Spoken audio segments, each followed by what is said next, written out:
ഹരേ കൃഷ്ണ. സർവം ശ്രീ രാധാകൃഷ്ണ അർപ്പണമസ്തു. അധ്യായം 15 പുരുഷോത്തമയോഗം. ശ്ലോകം 8.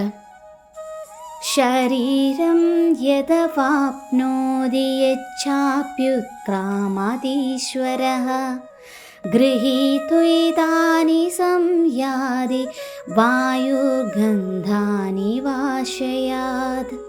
വിവർത്തനം. ഭൗതിക ലോകത്തിലെ ജീവസത്ത കാറ്റ്, ഗന്ധങ്ങളെ എന്ന പോലെ ജീവിത സങ്കല്പങ്ങളെ ഒരു ശരീരത്തിൽ നിന്ന് മറ്റൊന്നിലേക്ക് കൊണ്ടുപോകുന്നു. അങ്ങനെ ഒരു തരത്തിലുള്ള ശരീരം ഉപേക്ഷിച്ച് മറ്റൊരു തരത്തിലുള്ള ശരീരം സ്വീകരിക്കുന്നു. ഭാവാർത്ഥം: ഇവിടെ ജീവാത്മാവിനെ ഈശ്വരൻ എന്ന് പറഞ്ഞിട്ടുള്ളത് സ്വശരീരത്തെ നിയന്ത്രിക്കുന്നു എന്നതിനാലാണ്. തനിക്കിഷ്ടമാണെങ്കിൽ ജീവാത്മാവിന് മേന്മ കൂടിയ ഒരു ശരീരം സ്വീകരിക്കാം, അല്ലെങ്കിൽ താഴ്ന്ന തരത്തിലുള്ളതെടുക്കാം. അതിനുള്ള സ്വാതന്ത്ര്യമുണ്ട്.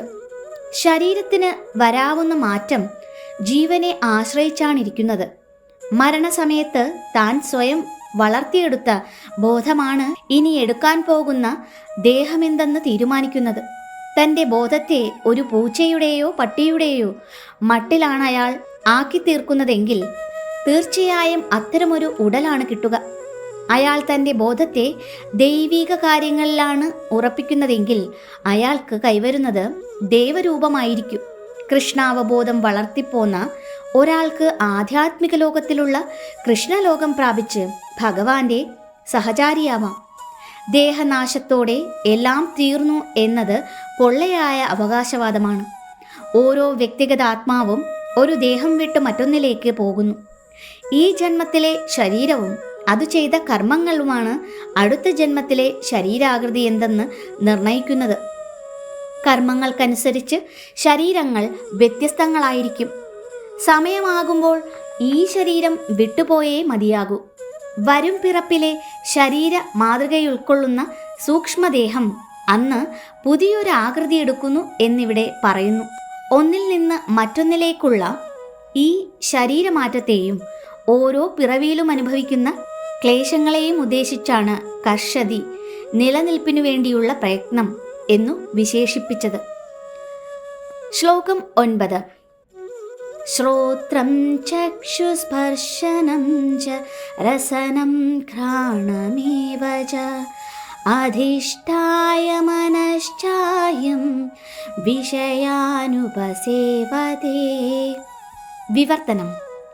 ഇപ്രകാരം മറ്റൊരു സ്ഥൂല ശരീരം കൈക്കൊള്ളുന്ന ജീവസത്ത മനസ്സിനിണങ്ങിയ അഞ്ചിന്ദ്രിയങ്ങൾ കണ്ണ്, ചെവി, നാക്ക്, മൂക്ക്, ത്വക്ക് എന്നിവ സ്വീകരിക്കുകയും അവയിലൂടെ ഒരു കൂട്ടം ഇന്ദ്രിയ വിഷയങ്ങളെ ആസ്വദിക്കുകയും ചെയ്യുന്നു. ഭാവാർത്ഥം: ജീവസത്ത തൻ്റെ ബോധത്തിൽ പൂച്ചയ്ക്കോ നായയ്ക്കോ അനുയോജ്യമായ സ്വഭാവ വിശേഷങ്ങളെ കൂട്ടിക്കലർത്തുന്നുവെങ്കിൽ വരുന്ന ജന്മത്തിൽ പൂച്ചയുടെയോ നായയുടെയോ ശരീരമായിരിക്കും കിട്ടുന്നത്. അതിനെ ആസ്വദിക്കുകയും ചെയ്യും. അവബോധം സ്വതേ വെള്ളം പോലെ വിശുദ്ധമാണ്.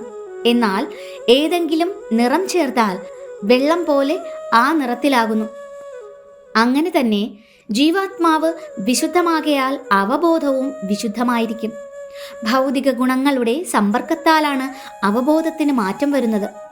യഥാർത്ഥ ബോധം കൃഷ്ണാവബോധമാണ്. കൃഷ്ണാവബോധസ്ഥനായ ഭക്തന്റെ ജീവിതം വിശുദ്ധമാണ്. ഏതെങ്കിലും ഭൗതിക ചിന്തകൾ കൊണ്ട് അവബോധം കലുഷിതമാണെങ്കിൽ അടുത്ത ജന്മത്തിൽ അതിനനുസൃതമായ ശരീരമാണ് കിട്ടുക. മനുഷ്യ ശരീരം തന്നെ ആകണമെന്നില്ല.